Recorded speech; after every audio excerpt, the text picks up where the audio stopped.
Morning.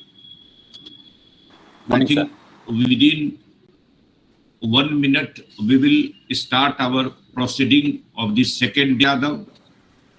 Grace the occasion, Professor Parth Sarthi spoke on this occasion yesterday, and also we have had presentations of some corporates like FICCI, Plan India, and also some of the senior alumni of our organization, like one bureaucrat who joined as a chief secretary, PhD from this department. He spoke on the role of technology and skilling. The deliberations yesterday were by and large on digital issue, ICT, and about the other programs.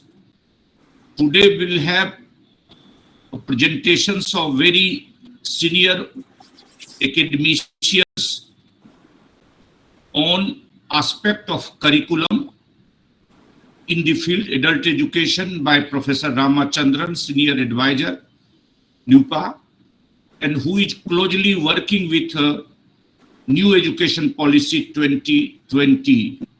Very thankful that he could join yesterday also, and today also since 9:45 he is there on the platform with Professor S.Y. Shah. Professor S.Y. Shah will speak upon the international linkages today. Again, a very, very important area, and we as a department were benefited by the MOU with Germany University, where 40 plus students and scholars visited along with all faculties in the winter school. This year also, 4 scholars are shortlisted for that kind of a program. So he will speak on the internationalization linkages with the international aspect. And Professor N.K. Ambast, as you see the agenda we have circulated, we also wish that the andragogy or the experiential learning of Malcolm Knowles must be there through the Human Resource Development Center of the University Grants Commission, because while I was talking to Professor Rajput along with Professor N.K. Ambast, and also in our academic council, we could realize that unless we change the pedagogy to andragogy, Professor Ambast will speak, I will not be taking time.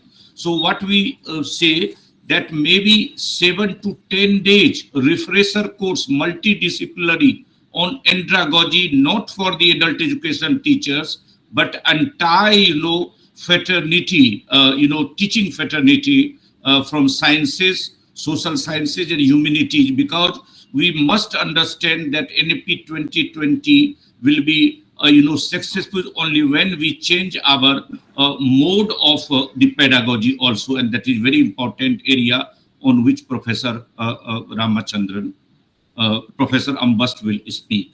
So the last sentence I will say that after all these presentations, we the departmental colleagues from the various universities will speak on our various diversities in our department, Center of Adult Continuing Education.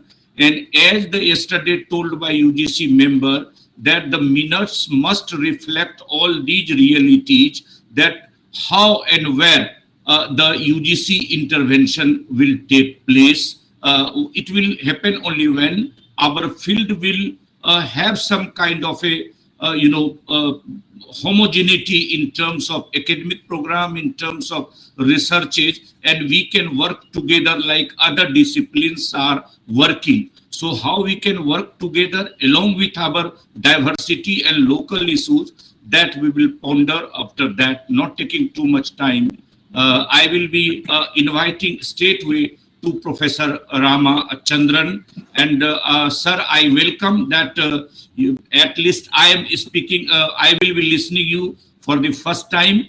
And I hope maybe some of our colleagues from All India level who have joined and who will be joining, they will be benefited by your interactive session, as you said, that you will have your interactive session. Thank you. Good morning, all. And now over to Professor Ramachandran. Sir. Thank you, Professor Rajesh. My colleagues, Professor Shah, Professor Ambasht, and friends.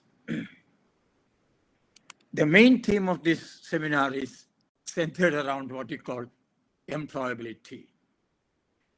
When we were drafting the policy, NEP 2020, we used to talk about 5 types of programs. I'm not using the term adult education. We now use the term literacy and lifelong education programs. For a simple reason that the term adult, when you get in Hindi, the word proud is not seen as something very positive. So now the term used is literacy and lifelong education program in various cases. When we think about employability, I remember a case discussed in an organizational and industrial psychology. That case goes something like this. Once in the United States of America, in a company, a machine went out of order. The chief executive officer of the company invited 3-4 engineers to have a look at the machine and see whether it could be made functional again. They could not do it.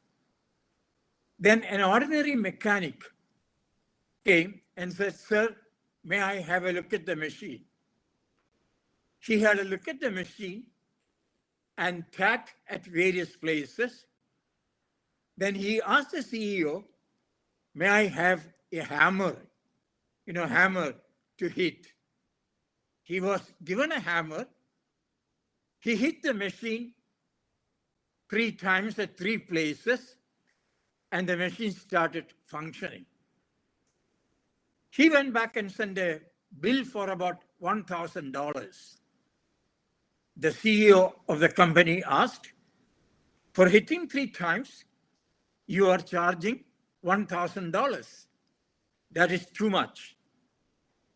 The mechanic replied, "Sir, for hitting 3 times, I charged only $30. $970 I charged to find out where to hit." That means diagnose the problem. Now, there is a feeling in the field of literacy and lifelong education. We produce a lot of people, qualified. They all know how to hit, but don't know where to hit. It means they do not have the diagnostic ability to find out what went wrong and then take up action to seek a solution to a problem. That means the first employability skill we require is what we call problem solving. The mechanic was able to solve a problem. Therefore, the mechanic could ultimately succeed in making the machine function. This is what we discussed in the policy when they said vocational education programs will focus on developing employability skills such as problem solving. The question comes in the field of adult education. What we are trying to do is skilling people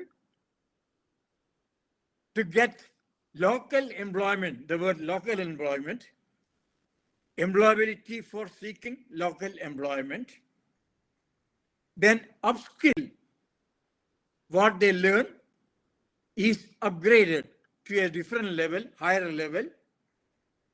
Then, of course, we may also have to reskill a few people.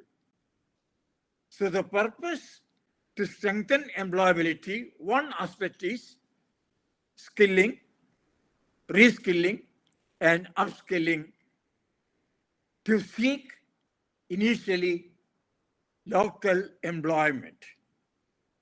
Second, to give a basket of skills to promote what we call entrepreneurship for self-employment. Again, in a local context, could be starting a tea shop, could be a provision store, could be making mats, and so on. So that is what we call the vocational skills. But more important is what is normally referred to as the employability skills like problem solving. The question is to come, how do we teach problem solving to our focus groups or target groups? I was born in a place where I had 3 rivers in front of my house, and quite often we had to cross the river to go to my school at that time. In one situation, something came up. 3 people wanted to cross the river and go to other side and come back in the evening. The 3 people had a weight of 20 kg, 40 kg, and 60 kg. It means total weight is 20 plus 40, 60, 60 plus 60, 120. They crossed the river using a boat which could carry 120 kilogram weight. When they came back in the evening, this big boat capsized, and there was only a small boat which could carry only 60 kilogram weight and not 120 kilogram weight. Then they started discussing how all 3 persons can cross the river. They took some time and came out with an answer. They said, if the boat has only 60, first 2 persons, one weighing 20 kg, other weighing 40 kg, will take the boat and cross the river. First trip. Then person weighing 20 will remain there. The one weighing 40 brings the boat back. Second trip. Then the third person weighing 60 kg goes alone. Third trip. And then the one weighing 20 kg brings the boat. Fourth trip. And again 20 and 40 go back. This is what we call problem solving in a real life situation. So the challenge before us in our curriculum is, how do we develop the employability skill of problem solving? That's the kind of thing we are talking about it. So we need to focus in our curriculum, in any literacy and lifelong education program, a series of problems and enable our learners to solve these problems. This is the case in all literacy and lifelong education programs. This is one aspect. Then you might ask, what is the next employability skills? And that is what is called creative thinking. For instance, you find a given piece of land, agricultural land, producing less yield year by year. Now the person tries to find out why is the yield declining now? What could be the possible reason? That becomes a critical analysis of their critical thinking. And ultimately, they come out with a feeling that the actual yield is less because the fertility of soil is declining. And maybe one might say, what could be a solution? Once, when I was in the city of Mysore, an agriculture producer said, the solution may be don't cultivate every year. Can we stop cultivating next year and enhance fertility of the land and then subsequently cultivate to enhance the agricultural yield? This is something we call critical thinking to solve a problem. The third is very important, what we call creative thinking. In the employability context, can we generate a new solution to a problem, creatively looking at it, and maybe producing a new product or a new organization, an innovative practice? That is the next element of literacy and adult education. Lately, we are talking about entrepreneurship and entrepreneurship mindset. If somebody wants to give up a wage employment and start a self-employment activity, like starting a restaurant in a village, a local employment situation, they know the skill, but unfortunately the mindset is not there to take the risk for taking up the task. So more than entrepreneurial skill development, what is more important now is developing the entrepreneurial mindset, a kind of risk-taking mentality, and see how we can do it. Now, that is a case you're talking about. How do we get entrepreneurial mindset? Then the next element is very strongly all of us know, communication skills. Using language appropriately to communicate an idea or a theme and so on. This is critically important, this employability skill, so that our literacy and lifelong education participants can use and communicate in a language to deal with a problem or starting a self-employment activity or start an entrepreneurial activity. Now, this is extremely important. More important employability skill is what we call working in teams. Many of our participants in the literacy and lifelong education program may not be able to do a project together, alone. They need to work together. Quite often, this becomes difficult for a large number of participants working together in a team. So therefore, team building becomes very important. Now, in this context, the learning other skills like mathematical reasoning, mathematical thinking can be integrated with a vocational skill. Let me take an example of it. Once I was in Tamil Nadu in a place called Dharmapuri. They were engaged in making mat. They were non-literate adults. I asked them, what is the first decision you make before you make a mat? They said, sir, obviously the size. I said, how do you find out what size you need?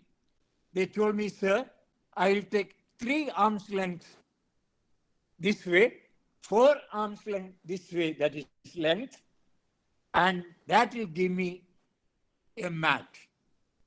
Then another person said, sir, your arm length is longer. My arm length is shorter.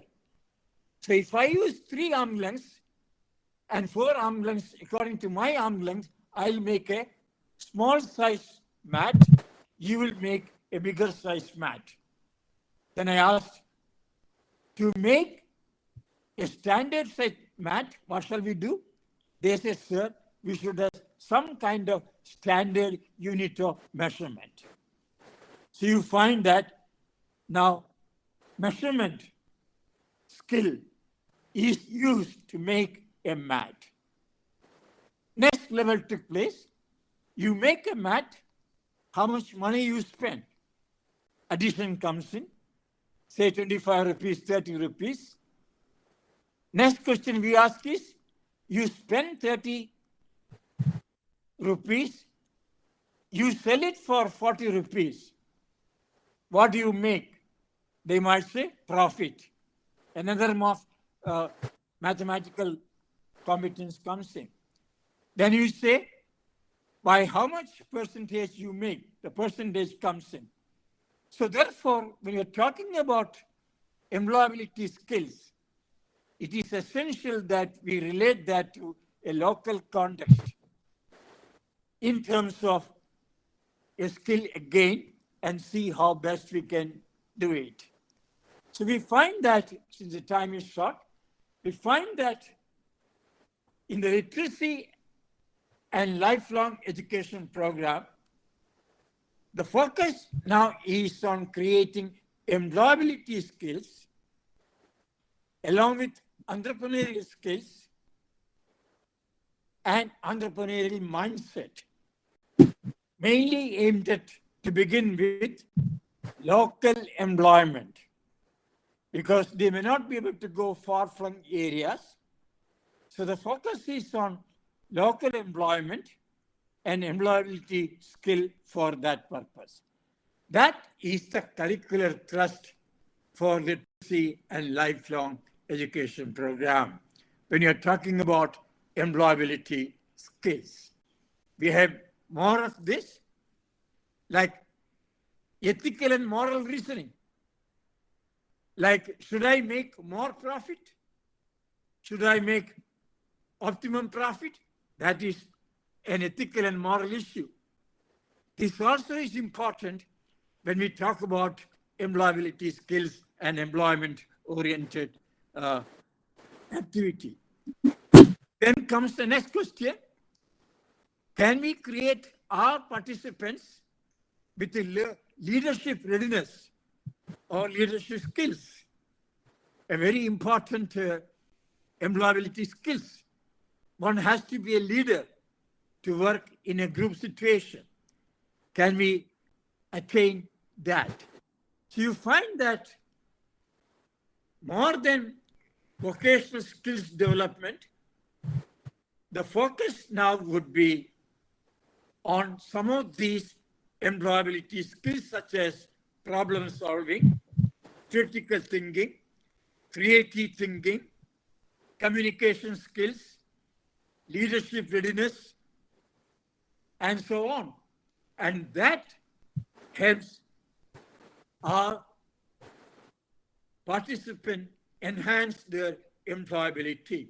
I think that is the thing we are now talking about it. I think I noticed my time is up, so maybe I'll stop at this stage. I'll be delighted to have a few questions from our participants. I'll stop at this stage, President Rajesh, since the time is over. Sir, thank you. Very good presentation. I hope some interaction, some issue that we would like to discuss. Sir has hinted towards a very, very important areas of employability He talked about the problem solving, entrepreneurial skills, communication, critical thinking, thrust on curricular aspect, leadership skill, working in teams, so many areas he hinted towards, and which is the need of the hour. Sir, what I would like to say that currently our university system also under NAP 2020 is, gearing up for taking up the challenges of 4-year undergraduate program, where there are areas of internship, areas of communication skills, and skill building in all the areas. Sir, I would just ask one question because I understand, sir, if we have to add something to our content and curriculum from adult education side, not for our student and scholars, for the entire discipline university system, what you would suggest to add as a multidisciplinary area, which would be our input of adult and literacy under the NAP 2020 at the undergraduate level I am hinting towards, sir? Let me answer this question. You used the right term, multidisciplinary. Why do we need multidisciplinary program? There's a reason behind it. The NAP 2020 talks about what it called holistic development of a person. What does this mean? Developing human capacities related to 1, intellectual development, 2, physical development, 3, social development, 4, emotional development, 5, aesthetic development, 6, ethical practices, moral values, all in an integrated form.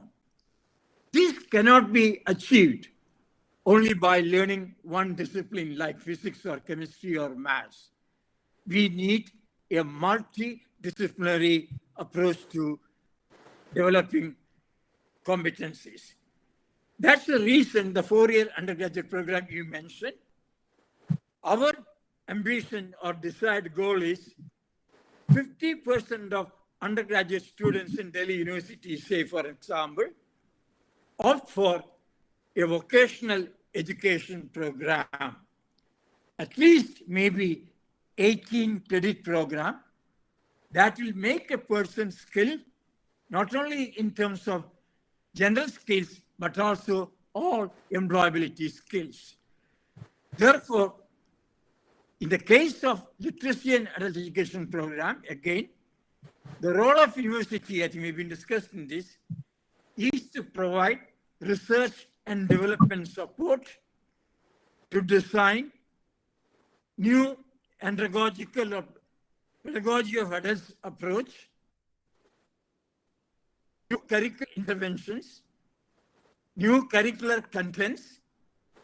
That would be the role of Delhi University Department of Adult Education, Adults and Lifelong Education, essentially more focused on research and development, required to design curriculum, required to enhance the andragogical practices, and ultimately create what we call a basket of skills, along with entrepreneurial skills and mindset. That could be one area where your department can focus on. They are taking this role of research and development in a big manner. Thank you for raising this question. Thank you, sir. You have rightly answered, and that is there in New India Literacy Program also, that undertaking the action researches. We will again get back to you. Thank you, sir. Any other issue? Any other intervention? Maybe question, maybe some other, intervention from any participant side, from Professor Ramachandran. I'll take up one issue Sir, discussed yesterday. and Professor Rambasti is very keen on that. That is trying to have what you call digital and technological solutions in literacy and lifelong education program. Now, adults of diverse nature can now use digital and technological solutions in a big way. Only thing is, we must have also, along with that, what we call media literacy. I'll quickly give an example of that. Long back, I was asked to write a script for a program for literacy and adult education programs at that time. That was on malaria eradication. I was a trained script writer. I thought to show that it is a particular kind of mosquito which carries the malaria, I would take close-up of mosquitoes to show big and explain it.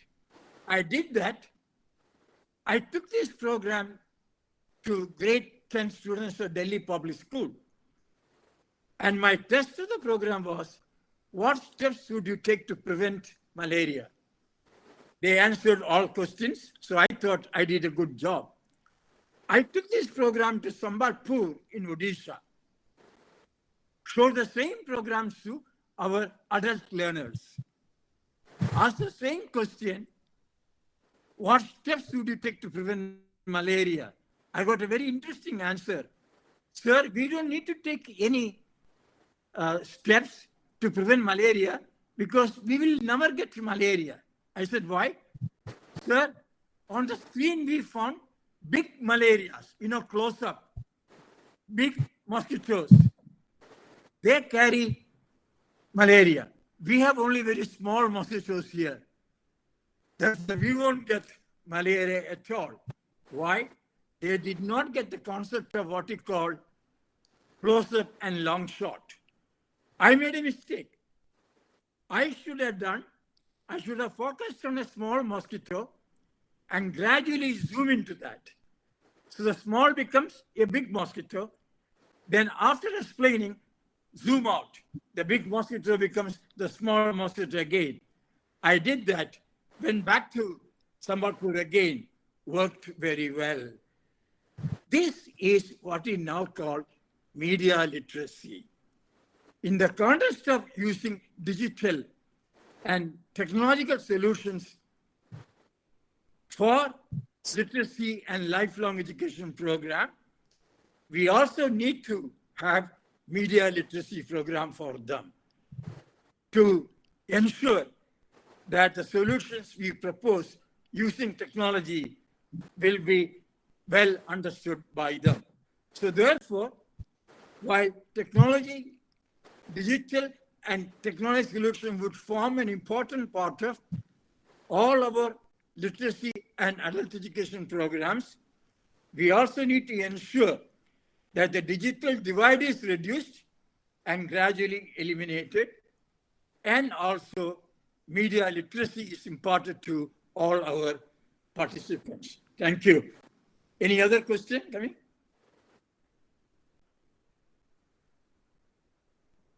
Any other question, please? Yes. Yeah. I'm Jyoti. I'm from Delhi University. There's one question, sir. You have said entrepreneurial skills is a solution to a problem in the society, right? Yes. But then why we differentiate between entrepreneurs and social entrepreneurs then? Oh, Is there any specific reason for that, or? Good question. Yeah. A social entrepreneurship means you make a bit of profit, you plow that profit back to the situation again. Like for instance, I give an example, the Bangladesh Rural Advancement Committee, there are two giants there, Dr. Mohammad Yunus and Sir Abid of BRAC. They have massive programs for employment for women. You might have heard about Arrow, the textiles they make. Amazing. What they do is the money earned by selling these textile products are again used back to expand the employment opportunities. That is what we call social entrepreneurship. That means the profit is not taken by an individual, but it is used for expanding the employment opportunities to reach more women and so on. So entrepreneurship can be also a personal, profit-oriented, whereas social entrepreneurship is, no doubt they make profit, but the profit is flowed back into the work situation again, expand employability opportunities again. That is the difference between entrepreneurship and social entrepreneurship. Like, for instance, our Amul milk dairy program in Anand, when they started, it was no doubt an entrepreneurship to begin with, but it was a social entrepreneurship because the money earned by selling the milk, they again put it back to the Amul dairy farm and so on. It was not used as a profit for individuals. I think that's where Dr. John Kurian tried to do this. I think that's the kind of difference between entrepreneurship and social entrepreneurship. I hope, Jyoti, I have answered the question. Good. Any other intervention, question, anything?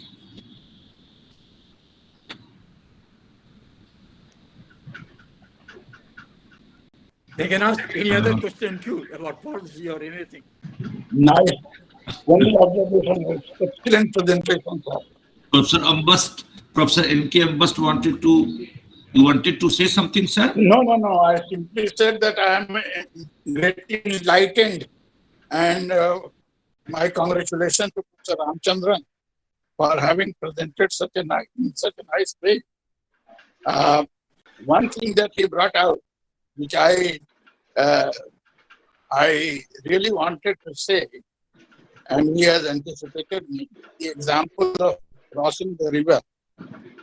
Those people were illiterate, but they were educated. And most often we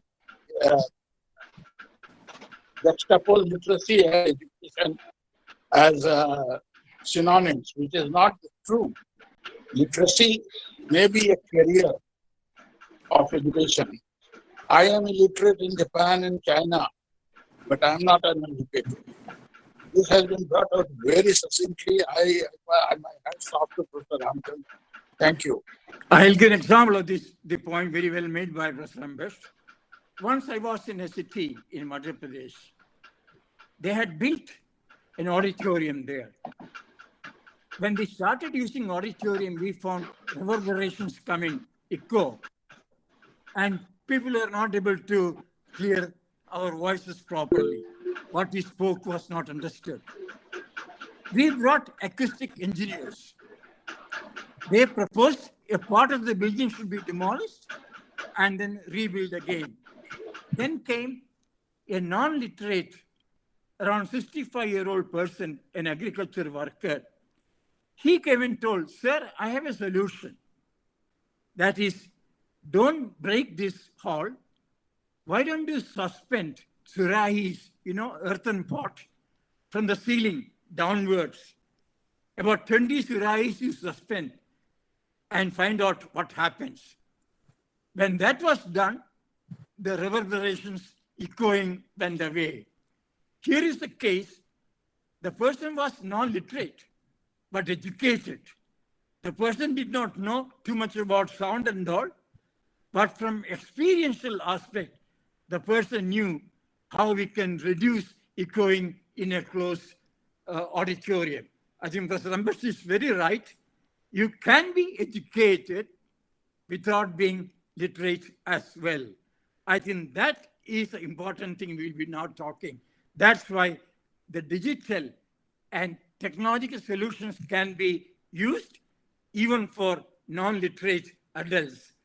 They will use it as a means to promote their employability skills. Thank you, Professor Ambesh, for raising this. Thank you, Professor Ambas, sir.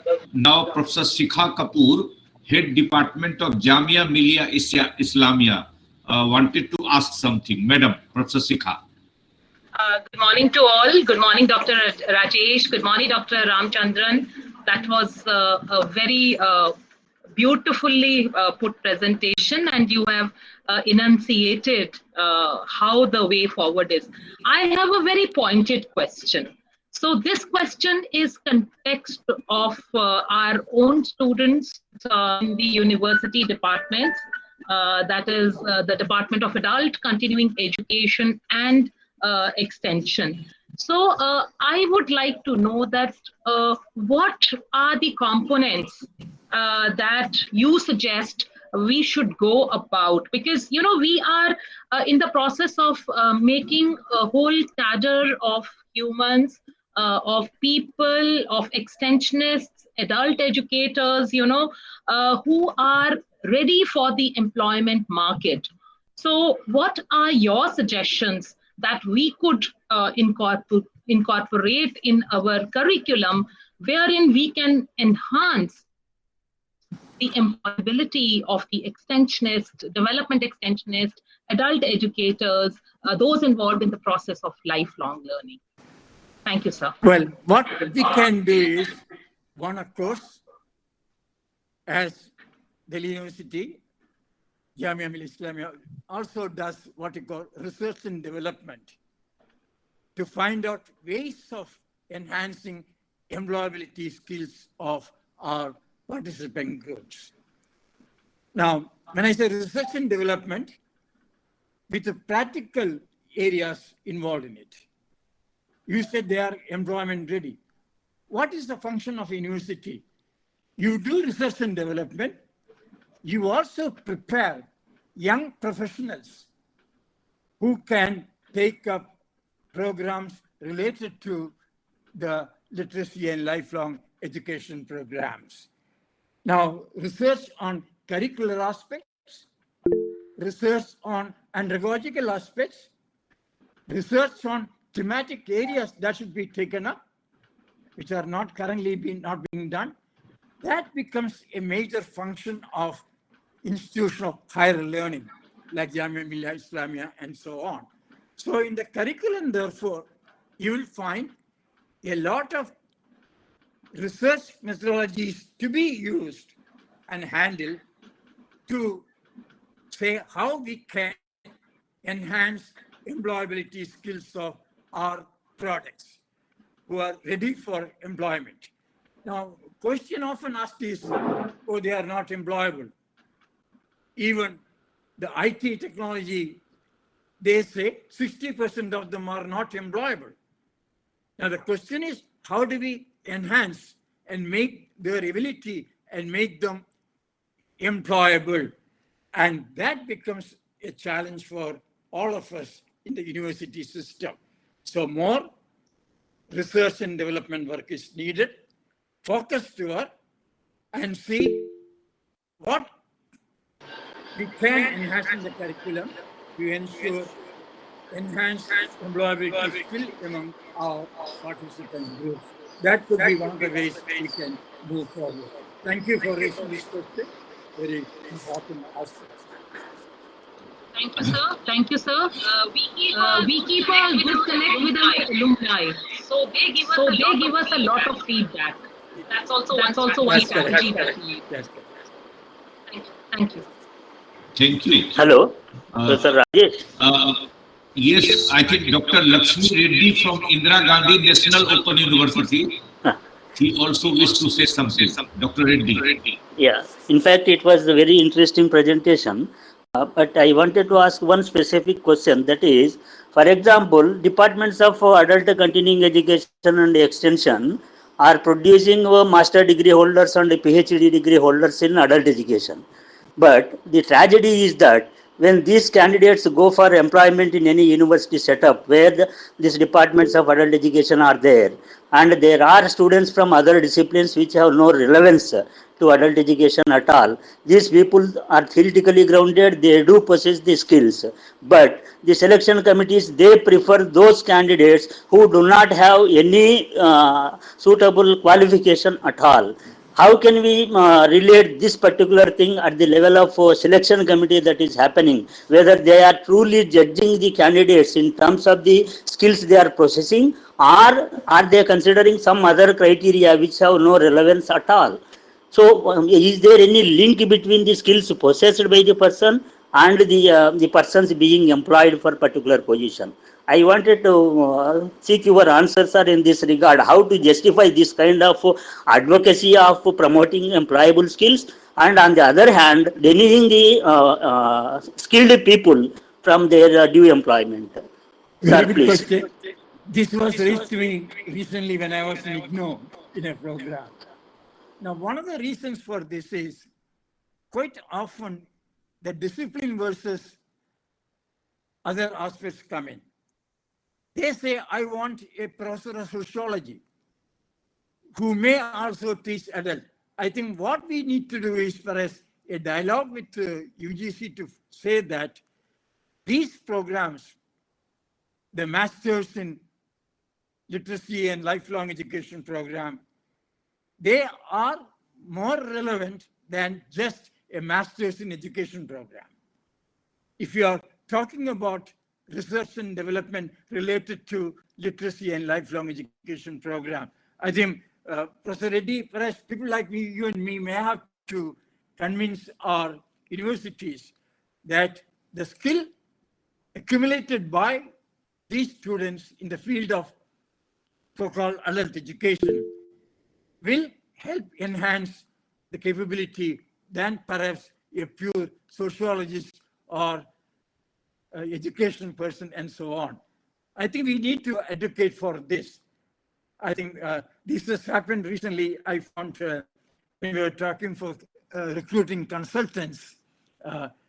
Now the question came, I was asked this question by one person who passed to MPhil from Delhi University, that how are they taking others and not focused on those who have a master's or MPhil degree in the literacy and lifelong education program. I think we need to work on it, that adult education as important as any other disciplinary areas. I think this take, and I think we need to discuss this issue with the UGC. Maybe when I go to UGC next time, I'll tell with our friends and see how trained person can kind of job and not generic people. They think that generic people can also teach adult education activities. That is not always true. I think this needs to be taken. I agree with you. This is happening in many places. It's a good question which needs a solution. Sir, may I ask a question, sir? Sure, sure. Thank you. Vinay Joy, you raised Yes, the sir, hand. sir. May I ask a question? Please ask the question. Sir, mine is also something similar to this issue, Professor Ramchandra, sir. Sir, from the discussions with the students in the corridors, like undergraduate students in adult education, bachelor's degree and master's degree people, one thing that everybody asks is, where are jobs? You know, we discuss in the departmental seminars and all about literacy and employability, etc. But earlier, when the Sarva Shiksha Abhiyan was there, Government of India had jobs, and across the country, every state also had literacy programs. So there were jobs, and adult education people used to get. Now that funding is cut down, reduced, so there are not many jobs. In one department which still has this extension education program is the agriculture department. And in the agriculture department also, as the previous question was asked, you know, they also prefer people with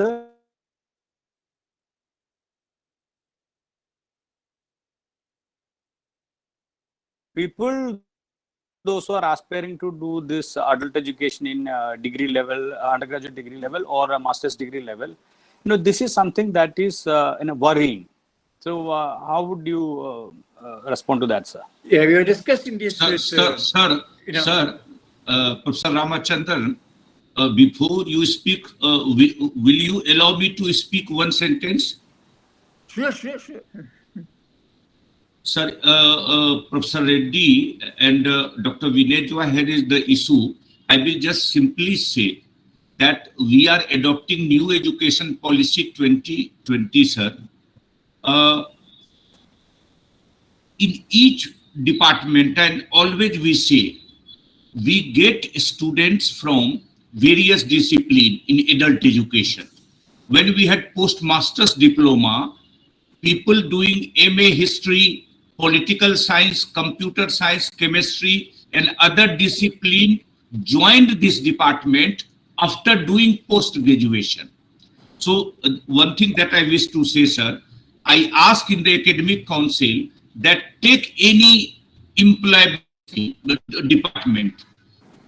If you are enrolling 100 students in your discipline, how many of you are able to offer the lecturership or teachership? No department could claim more than 5%. So I raise the question where 95% go. What I wish to say, sir, we are there most of the cases at the postgraduate level.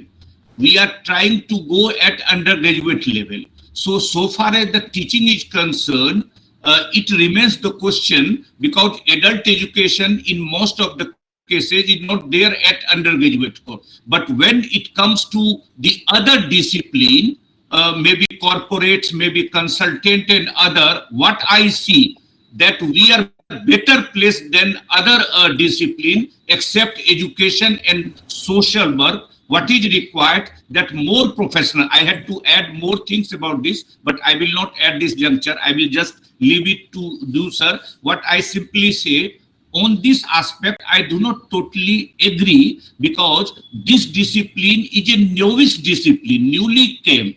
We all have to professionalize ourselves like social work and education. We cannot wish that the result will come equivalent or immediately.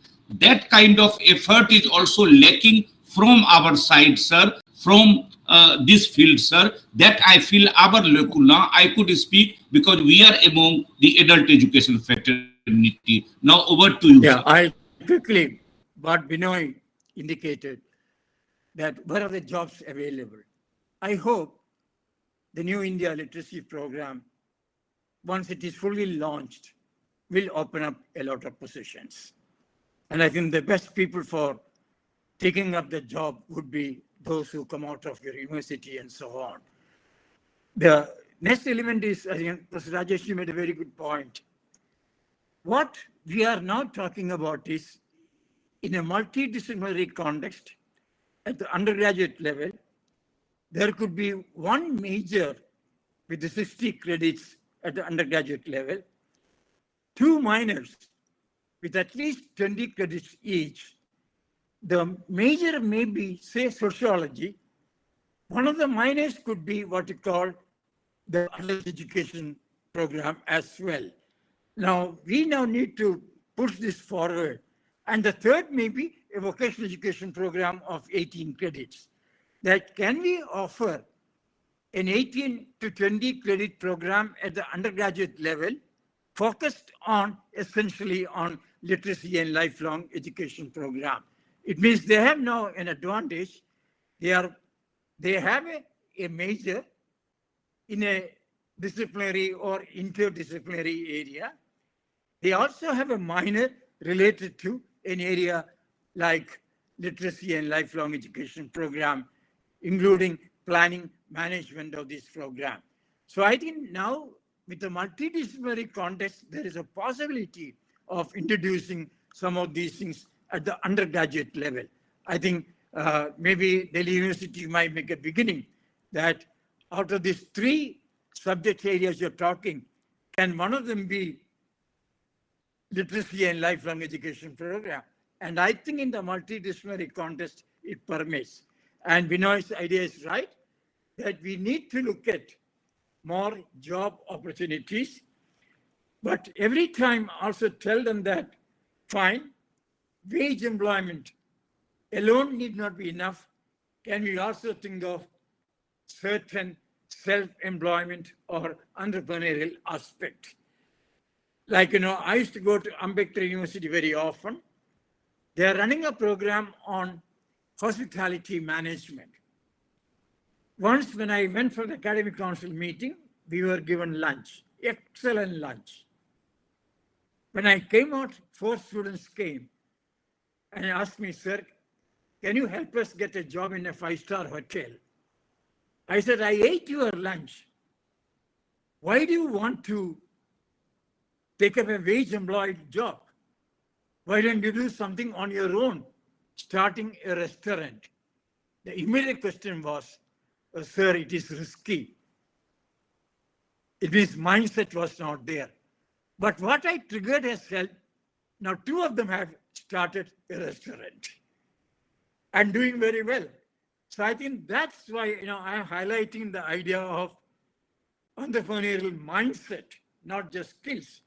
And therefore, Binoy, we need to make an effort to ensure that the scope of this is expanded both at undergrad level and master's level. And that will help us perhaps finding jobs. And I think we need to perhaps discuss with the New India Literacy Mission Director and see what jobs can be created to absorb these young professionals from various universities. I think it is a work in progress. I think we need to go ahead further than that. Yes, sir. Thank you, sir. Thank you, sir. I hope we had a very wonderful discussion today, very interesting, interactive presentation. And it looks like we should continue with the discussion, but we have other sessions also. So, sir, I am highly thankful that you graced the occasion and very important and interactive sessions. I think our young scholars, young professionals would like you to join us in future so that we can get your guidance, sir. Thank you. Highly thankful to you, sir. Thank you. I thank you for giving me an opportunity to share some of my thoughts with your participants. Thank you very much indeed. Thank you. Thank you. Thank you, sir, so much. I hope Professor Ramchandran is staying for the session. Now I take the opportunity to invite Professor N.K. Ambast, a very important session again, our second session, followed by session of Professor S.Y. Shah, and he will be, talking on the very important aspect of andragogy. And it is very, very important under NEP 2020, National Education Policy 2020. He keep on talking so many times on the platform, on individual interaction. And we know that this is the time for action. So again, since he is on the all India level platform, he will again, share his thoughts on the andragogical approach of teaching, learning, and other experiential aspect for which we require his continuous guidance. Not talking too much time, I will straightway inviting Professor Ambas. Sir. Thank you very much. Thank you for such a nice presentation. I am very much enlightened by what Professor Ramchandran said. One thing must be made very clear. The entire approach of adult education is very different from that of school education, which is the methodology of teaching, learning, which is pedagogy in school, is followed even in the colleges. Not taking into cognizance that the students are more mature and they have access to various kinds of information sources. The methodology that is being followed in the colleges, universities, by professors giving lectures as if they have all the knowledge that they have, and they pass on, and many a times it is in the form of notes. Now, one must acknowledge that there is a basic difference between the learning style of the child and learning style of the adult person. The learning style of child is by process of imitation. So whatever teacher says is gospel truth, and the child vehemently defends whatever teacher has taught. Whereas when the child grows into adulthood, it has the experiential universe has expanded, and he finds many other experiences and episodes which give him some learning. So here the approach of one side, giving and receiving, must change from pedagogy to andragogy, which is learning together, discovering and learning together. I don't know, I'm not sure, because I haven't seen adult education departments of the universities in such great detail that they have any kind of course on andragogy, any paper on andragogy. And how pedagogy and andragogy are different things, and how the style of learning by adults is different than that of because the adult questions. Adult has more experience. Adult is even more experienced in his own field. So he questions the teacher because of his vast experiential knowledge. So that is one aspect that is that I wanted to make. But this is not what the presentation that I am going to make. The presentation is on employability in the field of adult education. And I am seeing it in the historical perspective in three major areas. What were the challenges, what was the means, and how was the and who was the clientele. Since independence, the challenge was operating in independent India as a free citizen. Now, for this, how to prepare people who were adjusted to being ruled, being governed, to participate in the process of governance. So, literacy was considered to be, because of the large rate of illiteracy in India at the time of independence, literacy was considered to be as a tool. And in that tool, while using that literacy, the content was citizenship in independent India, how to operate in a democracy, how to participate in voting process, how to exercise in panchayat, execute their roles in panchayats. So this became the content of, this became the means of literacy, and who the clientele were the masses without literacy skill and inadequate. There were, what was the career of this? The career was extension material printed, because there was no TV at that time. Radio was used to communicate. Now, radio was basically a verbal media which communicated, but it did not imply that you have to be literate. So this was the major area, and literacy and extension materials like Unnat Bij, Unnat Khad, etc. The content was taken from the social realities, and it was literacy was the means. So adult education became more or less adult literacy program, because it is emphasized the need for a tool, and literacy was a tool. Education was the content in the material. So there's a difference between literacy and education. One could be educated, much more educated, and still be illiterate. So this was the situation. This was how it was addressed, and perhaps the extension materials in agriculture, cooperative, panchayat, etc., they were thought to be as a means to achieve literacy.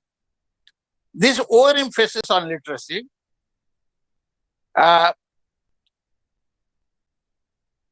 was dictated by social needs, social and economic needs of the country. In the initial 10 years, 1950 to 1960, we dwelt mostly upon the responsibility of as a citizen of a city. So the content and material were geared toward that. With 1962 war and the shortage of food led to another kind of necessity on adult education program. So we started farmers literacy projects in a very big way, which along with other initiatives met with great success. And that success was in the form of Green Revolution. I worked with Professor Swaminathan for some time on this. And with the help of IARI, we collected the information and converted into basic literacy skill program as adult education materials. Along with that, Krishi Darshan, the television just in the 1960s, and they also pitched in this program. So adult education program did not remain confine itself into literacy skills. It was augmented by various other media like radio, media like television, media like discussion groups. And if some of us may recall that there was a Krishi Darshan program on the radio. And this Krishi Darshan program was always geared towards producing more and better quality of crops. And the content were taken mostly from agricultural research universities, agricultural universities, etc., etc. We in the adult education department took on this challenge and to produce material, reading material along with pictures, so that this content could be converted into adult literacy program. So then there was another project, polyvalent centers, etc., etc. They also tried to combine literacy and productivity. So the polyvalent centers were established in various industrial units, and depending on the job requirement to improve the skill of the worker, the literacy material were developed. And it was expected that these materials would give the workers or the learners or the farmers a kind of a repository where they can go back to that and consult and do that. So the means and challenges. The challenge was operating in independent India as an economically self-sufficient citizen. The literacy was tool. The content was the professional development in different professions, agriculture, worker, etc. And the clientele were masses without literacy skill. Mind you, after every sentence, I need you to remind that education and literacy are two different things. The best example is that when you go to Japan or China, you are illiterate, but you are not uneducated. So literacy is contextual, whereas even in Tamil Nadu, you go to Tamil Nadu, you find yourself illiterate. So this should not be used as juxtaposed as a one term or one concept. The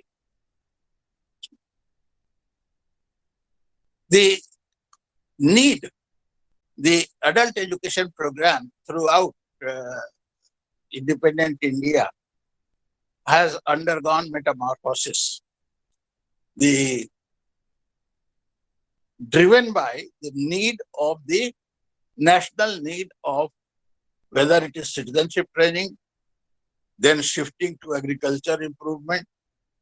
Now, present day, we are faced with a great revolution which is called digital revolution. And people like me, like Kailashji or M.V. Lakshmi Reddy, we find that many a times we are at loss to operate digitally. More so, the vendor outside, he can operate his Paytm because of necessity.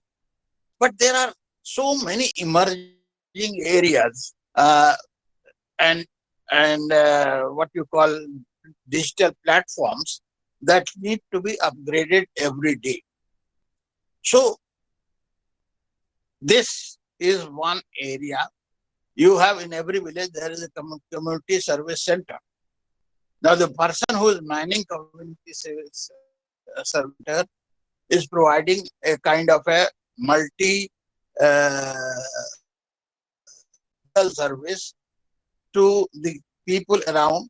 Somebody's bank PM Kisan Yojana card is being processed there, and somebody is having bank. So they come here as a center. Now this every day there is a new platform coming up, and how you want to. This is the change that we have. Now, employability it has changed. It has changed from the basic agricultural need, basic literacy skill. Even if you are literate, you may not be educated. I am not educated in digital platform, operating digital platforms. Only yesterday I had to pay my electricity bill. I had to call one of my neighbors and to how to operate it and pay it online. So you cannot identify a homogeneous group that needs adult education. The expanse of group identifiable has expanded. Very learned people might be one of your target groups because they are not conversant with the latest digital technology that is coming up. So this is one area where you have to face the challenge, you have to take up the challenge and modify your content from what you are teaching to what is the imperative need. So digital education, I would say, I'm not using digital literacy, digital education could come in as one of the major areas of adult education. Then who are the people? Even I would say the history teacher, history professor in Delhi University needs to be trained in andragogy. So how adults learn and how adults should use teaching technique, this should be an important part, and this would open up, throw up the employment window. For example, M.V. Lakshmi Reddy, or for that matter, Dr. Shikha Kapoor, could mount a course for the faculty of their respective universities, that how to teach, how basics of andragogy, 3-week course, 1-week course, 2-week course, so that they become more adept in handling the students who are mature, who can question, who have various other sources of information other than the notes and the textbooks that you prescribe. So this is one magic I see for adult educators. If they modify their ways and means, this will be one of the basic area to generate more employment. Once again, I think that the challenge that we are facing is perhaps we are not realizing the kind of big potential that we have. And lifelong education concept is another one major area. And lifelong education context in the case of digital world is very relevant, because every day you are having a new digital revolution. So you cannot say that I have passed my master's, I have done my PhD, I have completed my education. No. You are to learn until from cradle to the death. So how do you find an avenue for people who are trained by you and who keep on learning new technologies, new methods, new emerging technologies to upgrade their knowledge? So continuing education is another part which needs to be addressed. The last point that I wanted to make is that the course and content of adult education program in the universities has to address its program towards upgrading the skills, developing emerging skills, which is needed by their faculty of their own. A professor of physics must undertake a course of maybe 5 days, 6 days on processes of andragogy, how adults learn, how they question, why do they question. So I don't know whether you have been able to do that or not, but if you have not, then please do consider that teaching a child where what you say is taken with with great degree of authority, that you are infallible, that you are true, correct, that you are the role model, is not obtainable in the university education system. So you have to change your approach, and from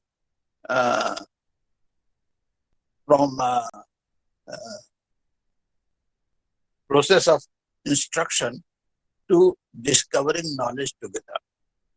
And I find, I'm sorry to say that anthropology, adult education department has not taken any program.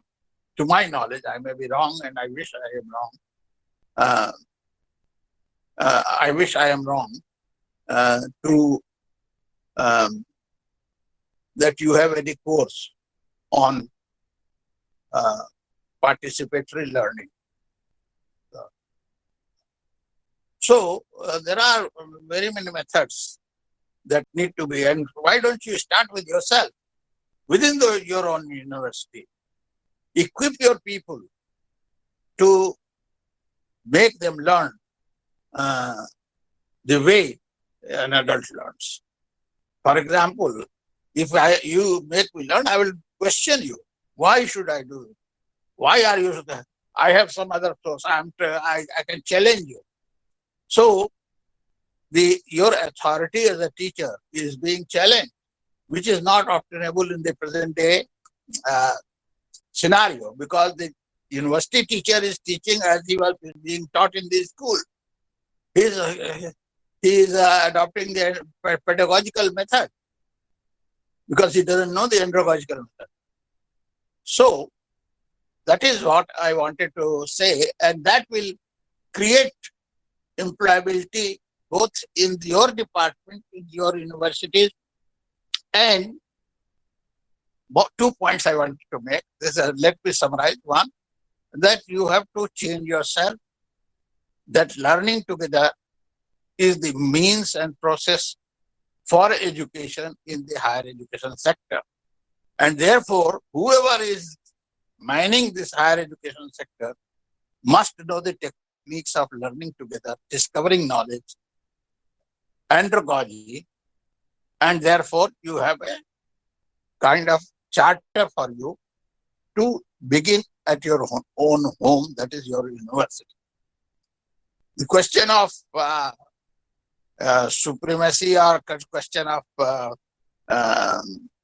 authority, the physics professor will question who is Rajesh to tell me how to teach. So this is the challenge, andragogical challenge. There Rajesh has to say that no, I am not teaching you. Let us learn together. Let us sit together and learn what are the kind of avenues. So this is andragogical method. This methodology has to be transferred from here to the classroom of physics. This is one major area which will create various kinds of employment. Maybe physics, after some time, after 5 years, the physics department may employ an adult educator who is trained in andragogy and say, okay, let's learn how to teach force, gravitational force to a graduate student, which is different from teaching gravitational force to a primary school teacher or a school student. So this is one area. The second area of employment generation is upgrading the emerging technologies and coming to I would say keeping pace with the emerging technologies and converting adult education to lifelong education. I'm very sure that those who are participating here are conversant with lifelong education. Like me, I am learning every day. So how do you institutionalize lifelong education? You have to identify various kinds of vocations, various kinds of professions, various kinds of hobbies, various kinds of needs of adults, and classify it further into age groups, retired people, what kind of hobbies they want. So all those things will have to be, I would say, made into a grid, and then you have to develop programs for that. For example, I am very fond of doing it. In Japan, I went to a Asahi Center. I found classes in Marathi, Gujarati, Hindi, and flower arrangement, etc., etc. Now, the clients, the learners were all retired people.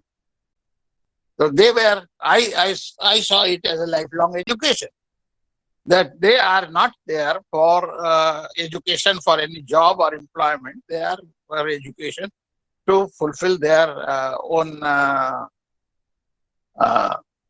inner satisfaction. Today in India, or now in the emerging world, the one area that is emerging is yoga, and in this whole process, has adult education tried to put their input, theoretical input into yoga practice, how a yoga teacher should teach yoga, the method, what is the underlying principle, where he demonstrates, where he corrects people, etc., etc. So what is that underlying principle? Have you ever tried to research in the techniques of instruction for these practices? So the area is very large. The employment potential is very large. All that you and I need to is to foresee it and prepare accordingly. Thank you very much. Thank you. Thank you for your very insightful, session. I hope any question, any issue that we would like to discuss, please.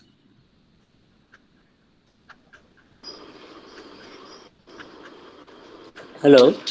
Hello, Dr. Reddy. Yes. Yeah. Sir, let me congratulate Professor Ambas sir for his most enlightening lecture. I wanted to ask certain questions. One thing is, I have done a Master of Arts and PhD in Adult Education. After having done that only, I could understand that I am not an adult. Okay. The reasons are that we take only certain criteria into account when we claim ourselves as adult. But in most occasions, we may fail to behave like an adult. So this is the major problem. So what are the criteria on which we can call a person? Okay, age, maturity, experience, all these things are there. But at the same time, once we come to the value system of adults, it should be totally different. Okay, we can impose certain values on children, like Professor Ambas was saying, because they take it as if it is coming from some authority. But when we wanted to behave ourselves as an adult within a community, we never behave like that. For example, when we have to display courage to say something or to raise certain issues, we never do that. But as an adult, experienced adults, we behave like the most sophisticated opportunists to describe the adults, so if at all. And truly the adults have become a rare community, I can say, whether it is in the field of education or politics or in the employment sector. If they all can behave like adults in different situations, then that itself will set the tone for true adult education. And Professor Ambas has given example that Professor of Physics may say that who is Professor Rajesh to teach me. No, it is not that. When you are seeking an employment in a discipline like adult education, he himself or herself should understand whether he really is having the knowledge of the particular discipline.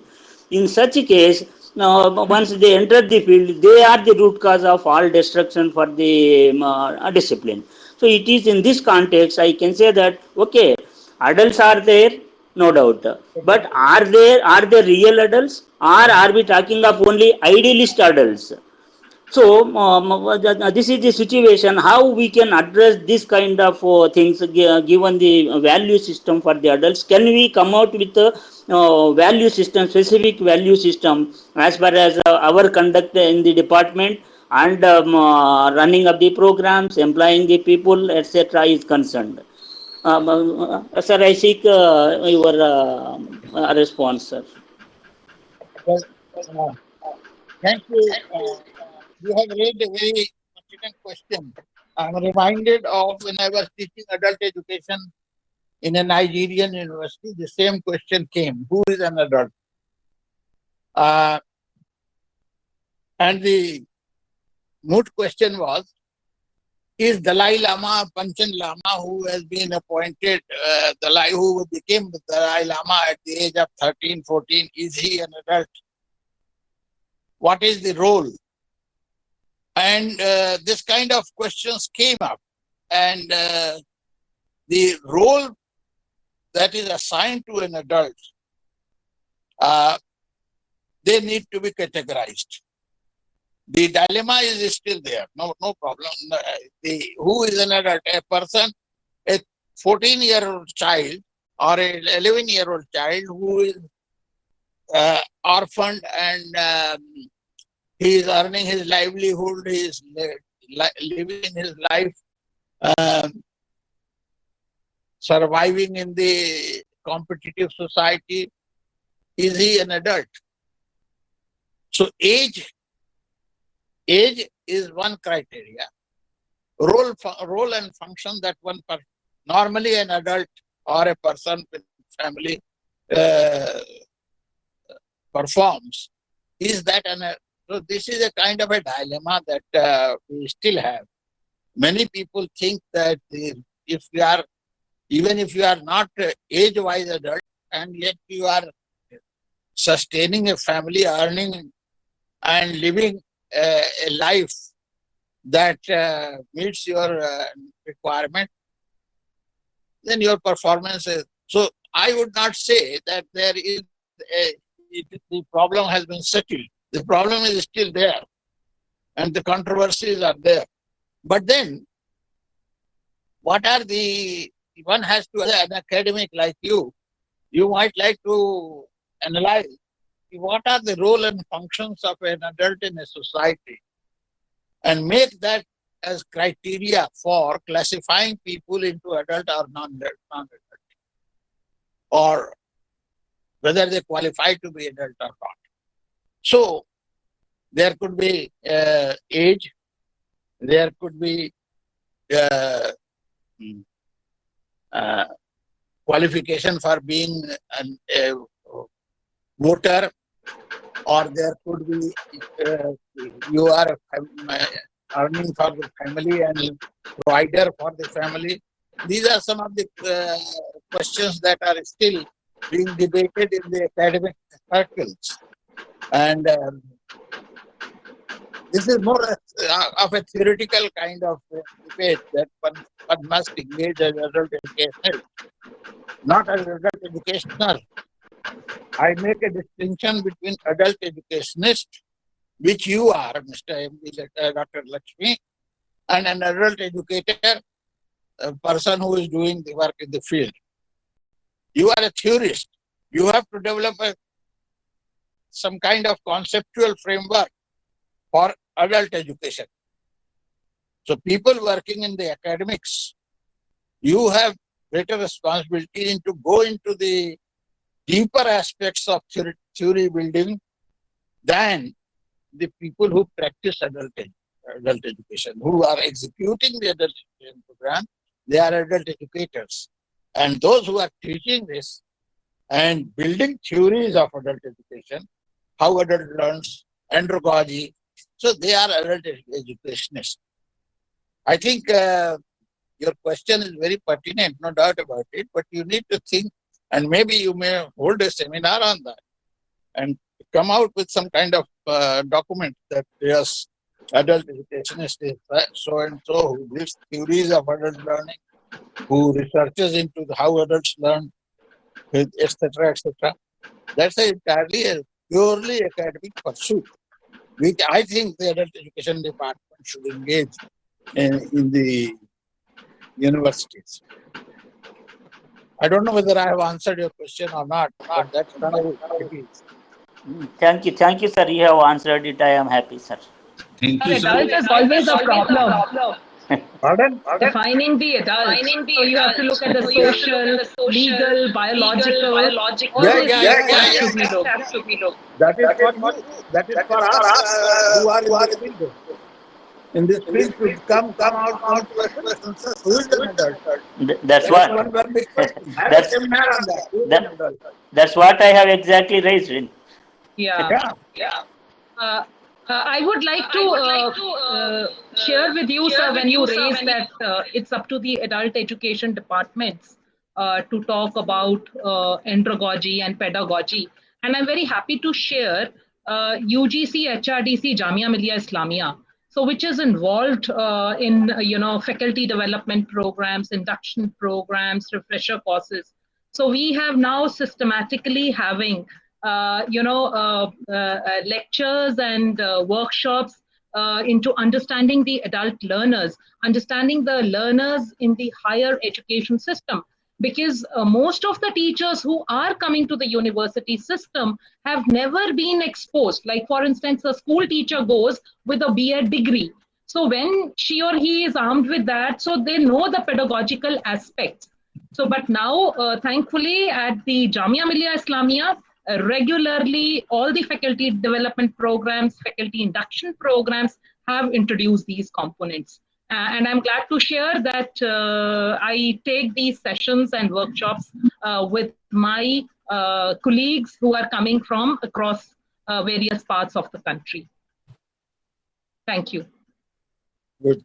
Thank you. Yes, I think Professor Asa Patil raised the hand. Please, Professor Patil. Okay. Yeah, it was a really good experiential thoughts Sir has shared with us. I don't have any question, but I want to add or share my experiences. I think in most of the universities, including SNDT Women's Universities, what Sir has said that we are already, we are actually implementing individual interest promotion programs, need-based hobby courses, what Sir has referred.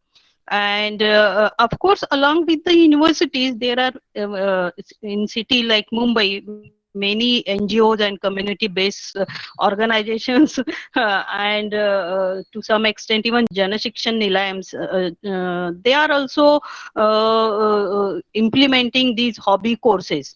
Of course, now, as you mentioned, that the methodology part needs to be researched, and one can question which courses are going as per the andragogy. So already universities are implementing these hobby courses under the umbrella of continuing education.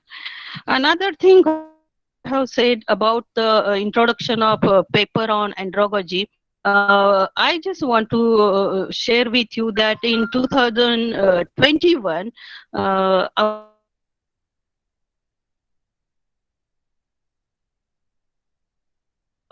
learning where one separate paper on andragogy is there. So that's what I want to convey to all of you. Yeah, Thank you. very Thanks good. a lot. And in that syllabus curriculum preparation, Rajesh was also part of it. So and Professor Shah, he was also part of it. So thanks. I hope no other intervention now at this juncture.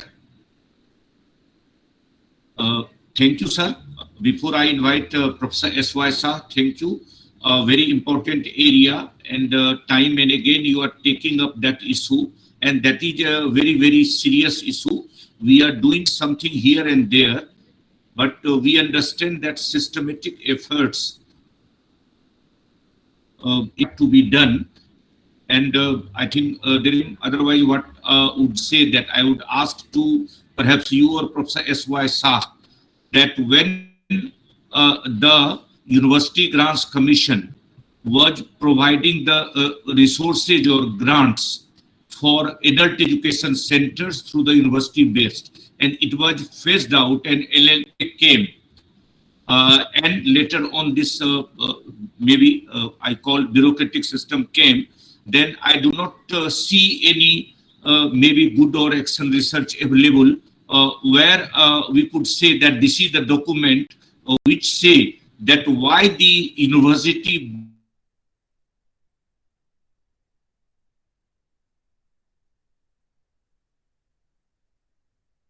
research is available on that area. If it is available, then we'll see. Because again, what we see, sir, Dr. Reddy, that issue, that once we say ourselves teacher in the system, maybe other faculty department, maybe the adult in the community will not accept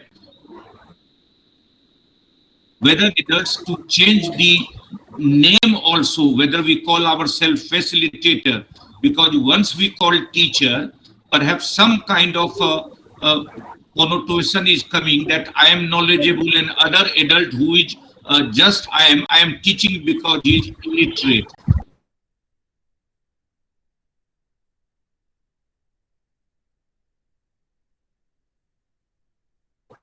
And I told again in the academic council, sir, okay, we call ourselves professors, we profess, but in fact we are the facilitator.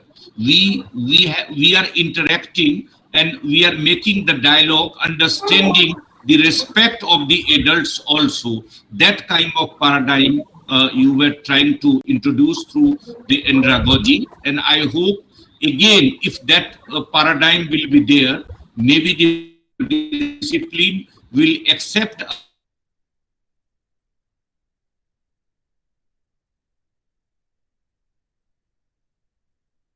respecting your discipline, and similar thing we can do. So lot many things you have raised today, sir, and it is the time that adult education department will again come. Dr. Sikha, Professor Sikha was talking about, but I hope for maybe 1 week or 10 days, multidisciplinarity rigorous required, especially people like us in Delhi University, where there are 85 or 90 colleges.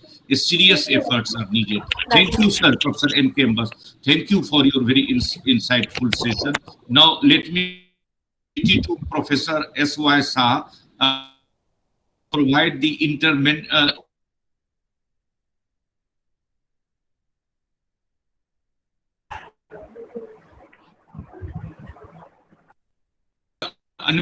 you have to unmute, sir. Sir, you have to unmute. Sir, unmute, sir, please. Okay. Is it okay now? Yeah, is it okay, sir? Thank you. Okay. Good morning, Professor Rajesh. Thank you very much for inviting me to share my experiences. You have told me to look at the scope of employability in international organizations. You know, as you know, I had a chance to get involved with several international organizations, even though for a very limited of time. International organization first, then number two, even if there is some scope, there is always a country quota in even. If the country quota exceeds, then even then you cannot get a job. Then there are some things it is always possible to get is short-term consultancy. These are not regular job. You can get short-term consultancies and fellowships and scholarships and other things to get involved in this thing.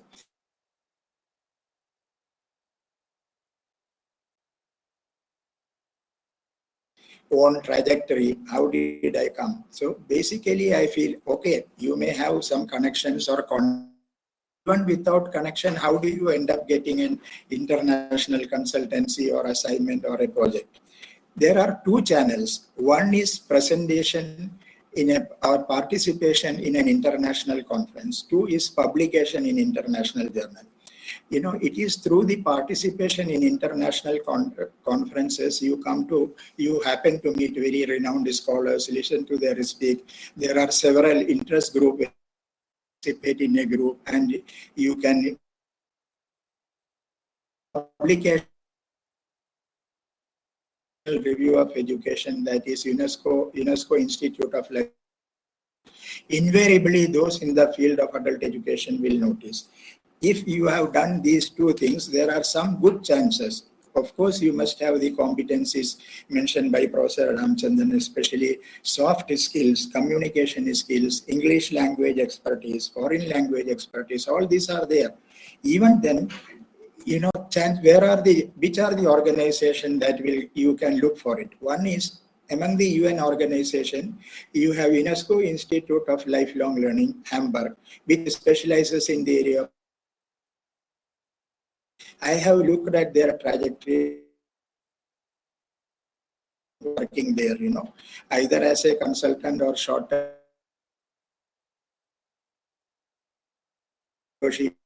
You know, people working in the field can go and spend a month there to work on a specific topic. Everything is provided. They have a scholarship for PhD students.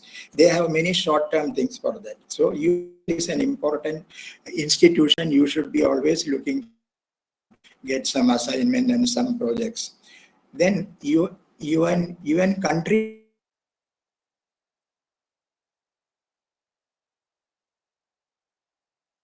You know, discipline, if they have some projects to work, then you have International Council for Adult Education. They also will have some assignment, especially those who are in the field of adult education. Then you have International Literacy Association, which was known as International Reading Association. Then you have ASEM, Asia, Europe, meeting of education ministers. That organization also has a office and some projects and programs in that. So how do you consultancies from UIL? Participate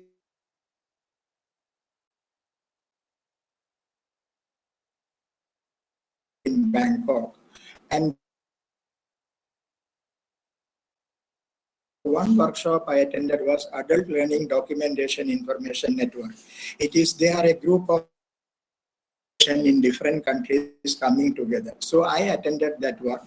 Then I was told that there is no such organization in India. If you are interested, you can submit a project. We will fund that project. That is how I get into that project, Adult Learning Documentation Information Network. Purpose was to survey all the adult learning organization in India and bring out a directory. That was, I brought it out and it was published by UNESCO Institute. As a people who are working in the field of adult, they asked me to submit a proposal to develop a course. So that is how we started beginning of the certificate program in adult learning documentation started from there. So the UNESCO also where we developed 2 learning packages which UNESCO tested it on different countries, put it on their website, and it is still there, what is known as Adult Learning Information Network, called in learning packages 1 and 2. So this is one way to participation, meeting some experts to getting some funding. These are all short-term things. Each assignment will lead to another one. So if you are working in India, so somebody in UIL will look for somebody to work on a project in India, they will invariably contact you. So subsequent to that project, I was contacted by Ulrich Hannemann, UNESCO Institute, a specialist in Asia. She wanted to do evaluation of literacy program in Bangladesh. So I was given a short-term consultancy to take it up. So what I mean to say that if you do a project or if you publish it anything, you will be invariably noted by this organization. Delhi office of the Delhi UNESCO, they said, we are planning. Will you be interested? Because they have Day of Indian Adult Education. I had published the previous year. So I went to them. So they gave a consultancy that was to survey all the published articles in the field of adult education, select 30 articles and which UNESCO Delhi office published as a selected papers in adult education. So this is how one publication lead to another publication. This publication came to the notice of International Council for Adult Education. When they had this meeting,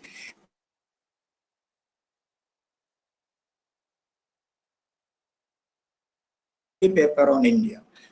So will I be interested in writing? So this led to me to writing. So one participation in education, that leads to series of activities in this thing. Same way, Commonwealth of Learning also had some provision to develop a literacy program or development program for the grassroots level workers in adult education. So when I attended the Asia Pacific Conference of the Open Learning, then I met somebody, a specialist in, said, we want to develop a project in India, working a short, welcome to submit a proposal. Then I submitted a proposal, it was funded. That is the beginning of the Prerex course, which is developed by Kerala State Resource Center, because that course was surveyed and done in Kerala. So then Commonwealth of Learning, International Council of Adult Education is another organization where they still assign some projects every 2 years, 3 years. They have many workshops and many conferences which will be done. International Reading Association, which later became International Literacy Association, also has a provision to fund this thing. I met their country of India manager in a UNESCO conference in Vignan Bhavan. So he said, we don't have a literacy organization in India, a branch of International Reading Association. To the setting up of Indian Reading Association, and subsequent to that, they funded a project teaching reading through film songs. So each activity, through your publication, through your participation, you can always get a chance to get into all these organizations. Then Asian South Pacific Bureau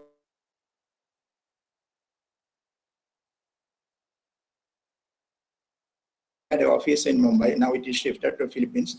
They also have some short-term projects, and they also organize some conferences where you can be invited. So they also contacted me to write a paper on funding of adult education, because all these things came because of one publication getting noticed by them. They intern. So what I suggest is best way to get international assignment or chance to work is direct appointment are very difficult, country quota and other specialists. But short-term consultancies are, there is plenty of scope. If you have a specialist in a field, if you contact them, write to this concerned person, you will. This is, how you can get into international projects. These project reports will also give you a chance to attend their conferences, make presentation about your project and disseminate your findings. So it is a cycle. You follow, do some good work, and it will get noticed, then you get chance to further work. So you must be on the look. These days it is easier to know what is happening in different organizations. Best thing is to subscribe to the UIL newsletter. In the newsletter, they give all the recent developments in the field, or now it is comparatively easier because on this organization website there is a column, vacancies in the organization. Which are the vacancies, what type of vacancies, fellowship are open. So be active, look out for their website, look out, subscribe to their newsletter and participate in conferences. I don't know how many of you would have participated in Confindia, which is recently concluded in June 15 to 17 in Morocco. It is held after 12 years. Last was held in Brazil, and this time it was much easier because they had opened up for online participation also. If that is a good theme, now it is easier to participate in international conference without getting travel assistant or traveling. So these are some of the organization where you may not get a regular job. You will get a short-term assignment, but it is worth getting involved even for a short time. Either write a project or publish in their journals and participate in their conferences. This is one way to get into international exposure. These conferences also leads to many other advantages. It is in one of the European conference that I met Professor Regina, professor of Wurzburg University. She was interested in getting a MOU with an Indian university department. So she told me, then I said, Delhi University has a master's in adult education, so I can help you to get a link. So she came here, then I took to Professor Rajesh, who was head of the department. That led to their MOU, which lasted for 5 to 7 years, which gave chance to many faculty members and students to visit Germany. So a lot of avenues are open at international level for short-term consultancies and project assignments.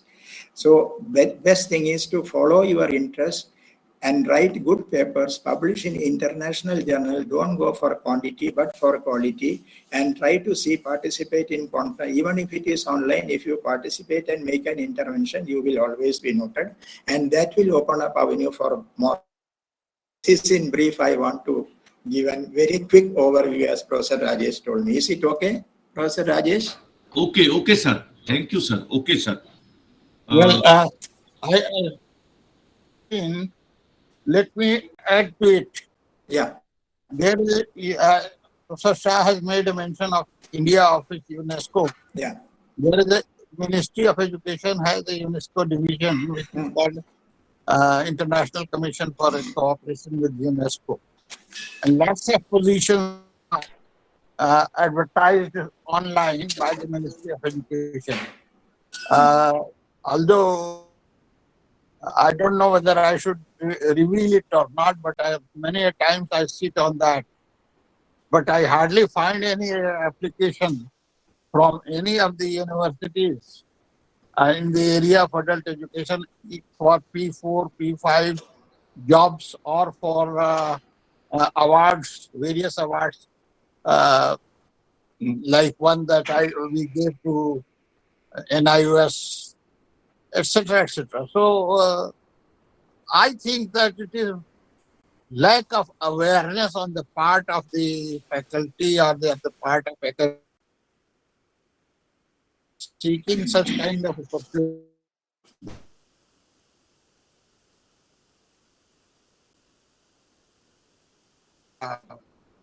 Such kind of assignments we get through Government of India.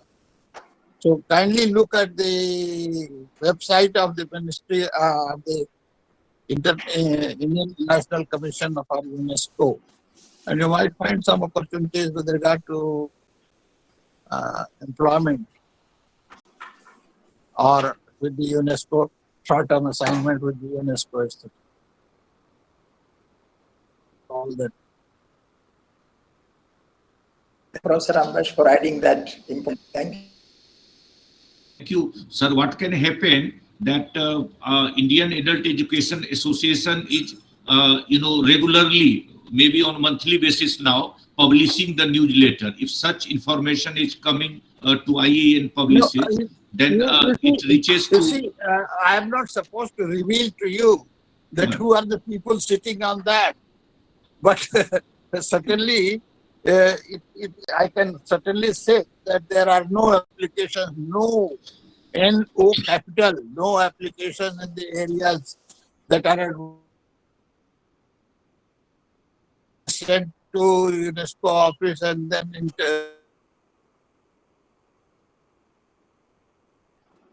decided. But I mean,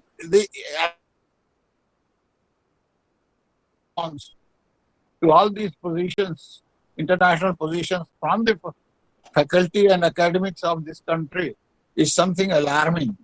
One must, apart from so many other opportunities that you have, and this is one opportunity, and I simply wanted to make you aware that there is some kind of system with regard to UNESCO assignments.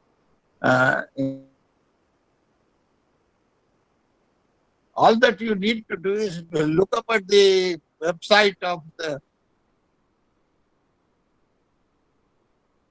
UNESCO and see where it is applied.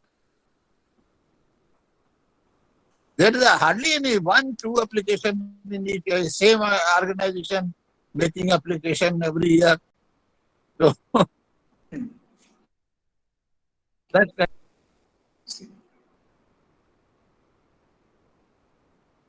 Maybe Professor Rajesh, your department can take an initiative, be on the lookout of this, survey the different website, potential opportunities for project and assignment.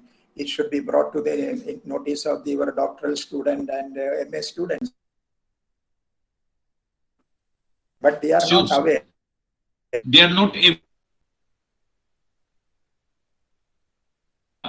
the opportunities you provided to the Ujberg University, Germany, that helped us here at our level also, because it helped in training more than 40 student faculties. And that is the thing that even we say, our current Vice Chancellor, that how we are different, that our students are visiting to them, and that internationalization, the area you suggested, is very, very important, that our students, scholars at Delhi University and other departments of adult continuing education must apply for their scholars, and will also see that how information reaches to them, because this is very, very important area, sir. When we are implementing National Education Policy 2020 in as well as internationalization, both remains important so far as lifelong learning is concerned, when we are talking about the skills and technology. So that is very important. I hope anybody asks any question at this juncture. I think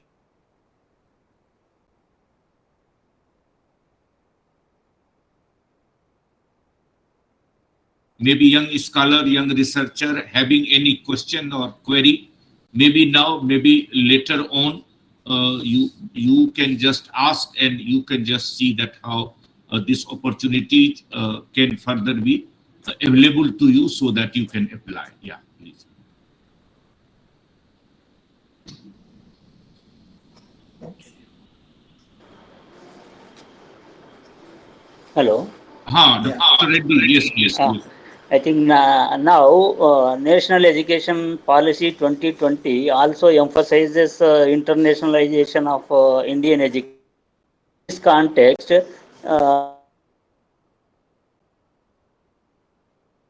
recently renamed lifelong learning and extension education departments need to play very key role in popularization of adult education at international level. Okay, now at least Delhi University has signed an MOU with Wurzburg University, and it has been providing international exposure to its students. I think it is time for all the departments of adult and continuing education, or the lifelong learning and extension departments, whatever the name that is there, to have at least one international university as a part of policy implementation. I think that would be giving a great impetus to promotion of adult education through internationalization, as far as MOUs and collaboration between these departments across the country with different international universities is concerned. I think if the persons involved in implementation of 2020 can take up this issue very seriously, components that one university, at least one master's degree program, Weber department, I mean to say, that would help a lot in giving force to this adult education discipline.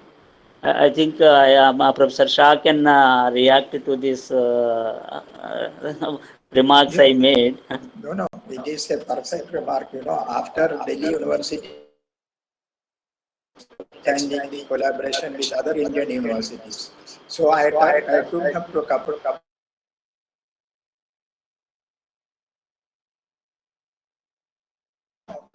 it was, they were such close minds, I am very sorry to say. And then they did not want to meet the students and professors who came to visit their university. So then another university had some technical issue because it has to come through ministry, not individuals. And so many technical, hurdles are there. And so we have to change our mindset, open up, and then it is possible. They were interested in expanding the collaboration with other Indian. But after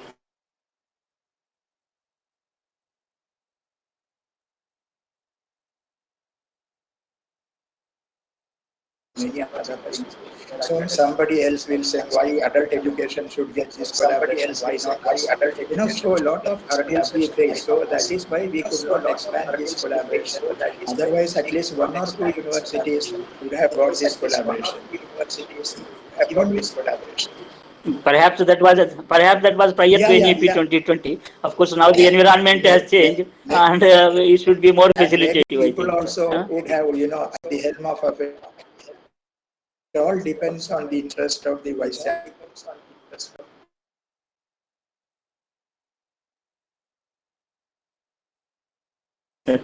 This is the problem. Okay, sir. Thank you. Thank you.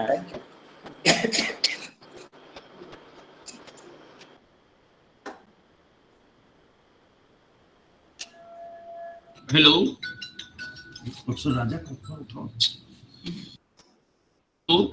thank you, sir. Thank you, sir.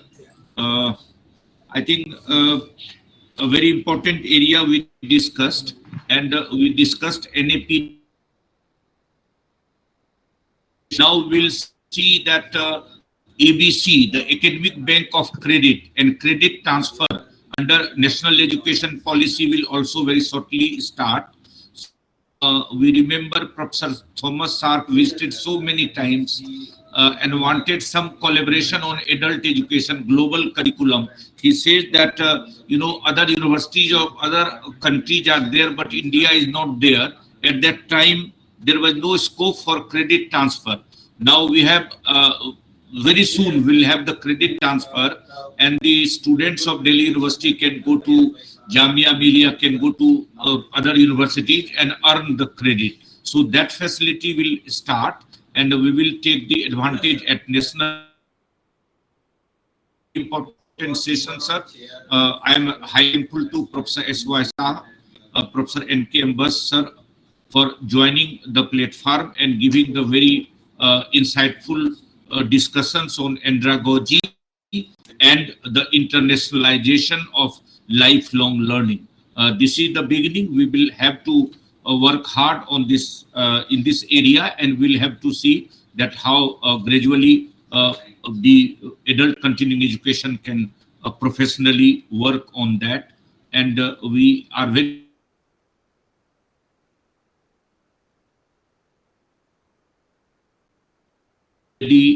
joined. We are highly thankful. Professor S.Y.S.A., Professor N.K. Ambast, and others. I think Kailash Chaudhary is also here, sir. Thank you, Pranam, that since morning you have joined, and thank you. Now we will start the next session. Professor L. Raja, you are here, sir? Professor Raja? Yes, sir. Professor Raja will join in shortly. Yeah, yes, I'm here. Okay, okay.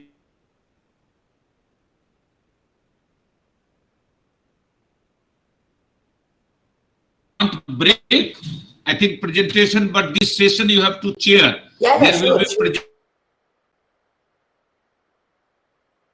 Dr. Reddy and other. I hope Ajay Kumar has also joined. I'm ready, sir. I know that already there. So this presentation will start, and you have to chair this session, maybe 5 to 7 minutes presentation of the departments. If you wish break, it is there. Otherwise, we can continue. We continue, sir, please. I think it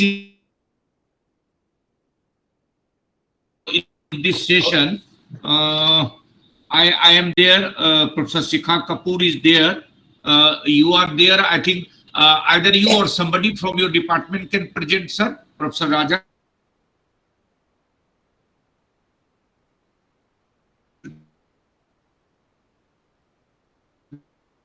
Please call Professor also. Yes. Yeah. So yeah, sir, you can just take the floor, sir. Thank you. And good afternoon to all of you. And I am L. Raja, University, Gandhigram.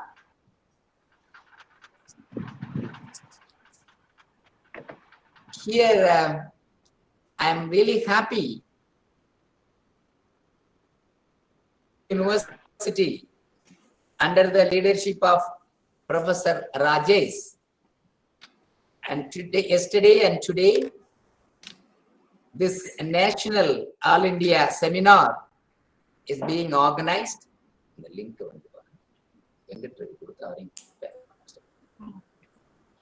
So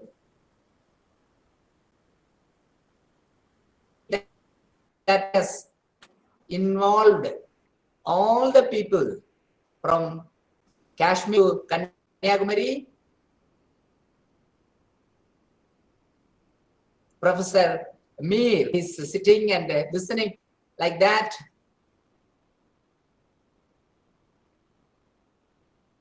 Professors and veterans who all toiled and spent their entire life for the adult education, like Kailash Chaudhary, our advisor and former president of Indian Adult Education Association, is on the line, and our own senior most professor and a dynamic personality like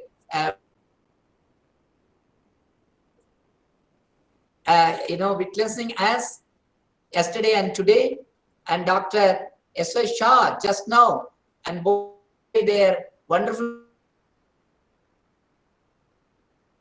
their vast experience and exposures, whatever had happened so far in the field of adult education.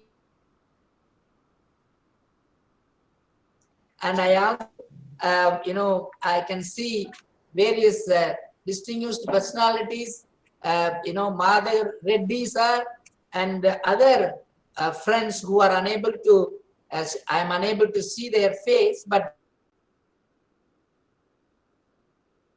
joined yesterday and today, and yesterday I couldn't. I am able to see. Then this is a very important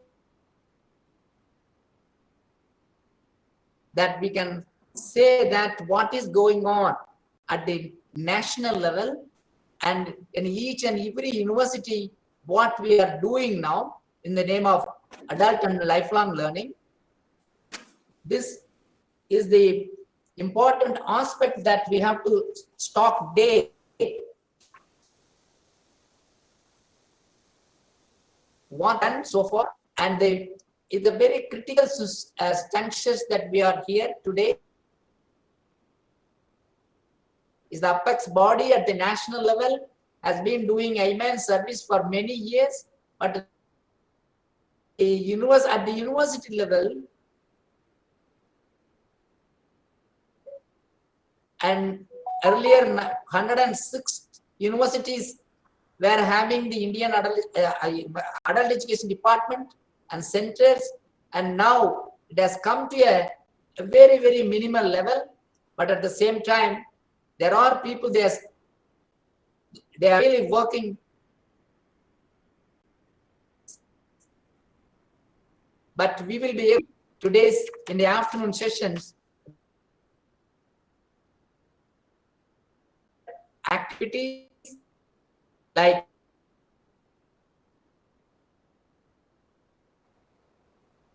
Professor and Gandhigram Rural Institute, Jawaharlal Nehru University, and IGNO. So, Shantiniketan Vishwa Bharati. So, all these institutions today, we are going to present our activities.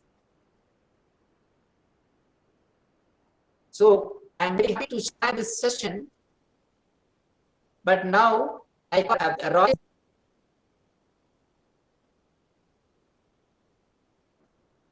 from his side, university, and from Ghana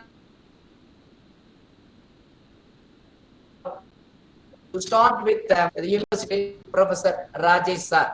With this few words.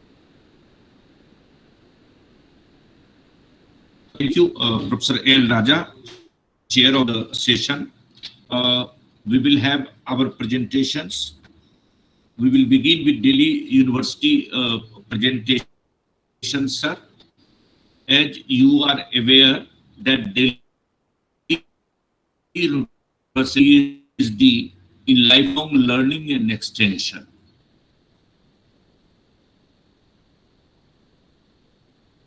The university had for the national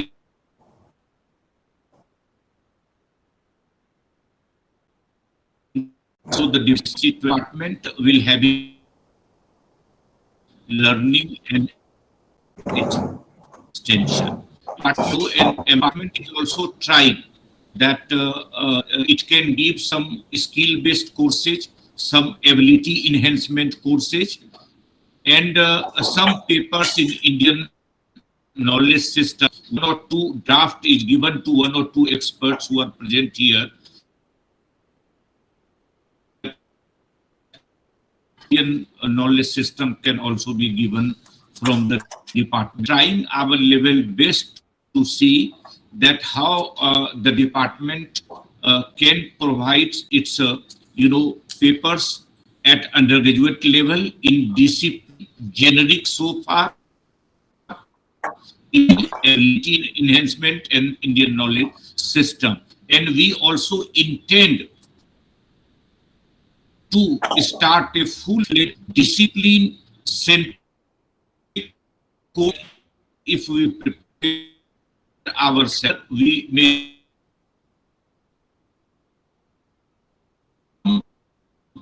maybe that today's program will also, we will see that at our level, at Indian adult education level, can we all or some university can come together and see that under 4-year undergraduate program,